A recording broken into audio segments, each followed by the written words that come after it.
Jika kita jujur mengakuinya, maka kita akan sepakat mengatakan, sering sekali dalam hidup ini, kita tidak cukup hanya memiliki satu kali kesempatan. Acap kali kita membutuhkan kesempatan kedua, ketiga, kelima, ke-10, bahkan ke-100, sampai kita menyadari pelanggaran kita di hadapan Tuhan. Saudara tidak sendiri, ada beberapa orang di dalam Alkitab, bahkan banyak sekali, dan tentu saya tidak bisa menyebutkannya satu persatu.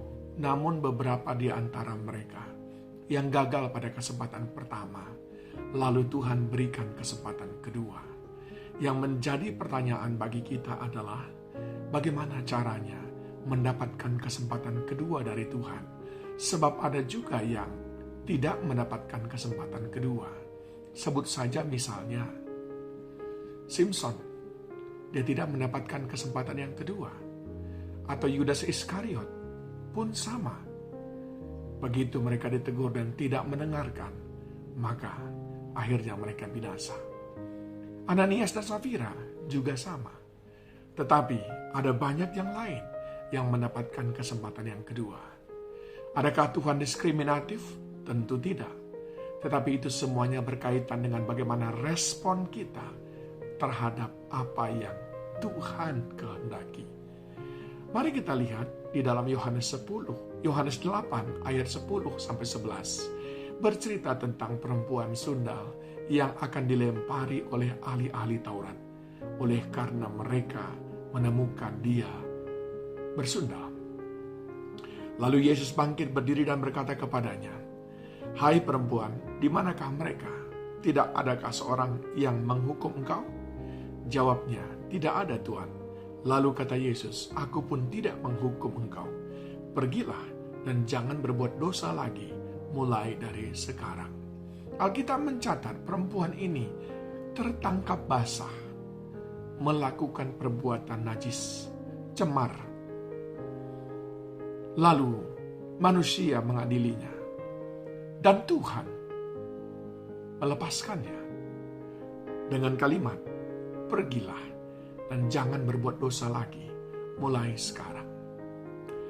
Ini adalah seorang perempuan pendosa yang sangat beruntung karena dia mendapatkan kesempatan yang kedua. Nah, pertanyaannya, bagaimana kita memperoleh kesempatan yang kedua? Saudara ingat tentang Musa yang pertama sekali naik ke Gunung Sinai lalu mendapatkan 10 perintah Tuhan. Ketika dia turun, dia marah sekali karena melihat bangsa Israel membuat patung lembu emas, sehingga 10 perintah Tuhan itu dilemparkannya dan pecah. Lalu Tuhan berkata, "Naiklah kembali, engkau akan kuberikan lagi kesempatan." Dengan cara bagaimana? Ketika bangsa Israel mendapatkan bahwa mereka sudah bersalah dan mengakui kesalahannya di hadapan Tuhan, maka Tuhan memanggil Musa, dan jadilah 10 perintah Tuhan kembali diberikan kepada bangsa Israel. Artinya apa? Tuntunan Tuhan, penyertaan Tuhan kembali datang atas bangsa Israel. Tuhan berikan kesempatan kedua, padahal dosa mereka luar biasa. Mengapa? 1, karena mereka mengakui kesalahan mereka dan memohon kepada Tuhan untuk diberi lagi kesempatan. Yang kedua, saudaraku, dicatat dalam Yunus 3 ayat 1-3. Datanglah firman Tuhan kepada Yunus untuk kedua kalinya. Demikian, bangunlah, pergilah ke Niniwe, kota yang besar itu, dan sampaikanlah kepadanya seruan yang kufirmankan kepadamu. Bersiaplah Yunus, lalu pergi ke Niniwe sesuai dengan firman Allah. Niniwe adalah sebuah kota yang mengagumkan besarnya, 3 hari perjalanan luasnya. Tadinya Yunus lari dari panggilan Tuhan. Disuruh ke Niniwe, dia pergi ke Tarsis. Tuhan marah, dilemparkannya Yunus ke perut ikan. Tetapi sesudah itu dari perut ikan Yunus berseru, memohonkan pertolongan Tuhan. Bahkan dia berseru dengan begitu menyentuh, "Akankah aku melihat kemuliaan-Mu lagi ya Tuhan?" Tuhan mendengar seruan itu. Lalu Tuhan memberikan kesempatan kedua kepada Yunus. Apa kuncinya? Karena Yunus memetik pelajaran dan pertobatan dari kesalahan yang dia buat. Yunus sungguh-sungguh memetik pelajaran, sehingga Tuhan memberikan kesempatan yang kedua. Mengapa kita sering jatuh ke lubang yang sama? Karena kita tidak memetik pelajaran. Sudah berulang kali dipukul Tuhan, sudah berulang kali diproses Tuhan, karena kita terus melakukan pelanggaran yang sama, tapi kita tidak bertobat juga. Saudaraku, tidak selalu ada kesempatan.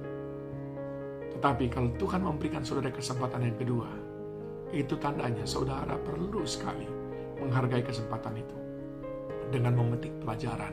Seperti Yunus, tadinya membangkang, memberontak, sekarang mau taat, pergi ke Niniwe.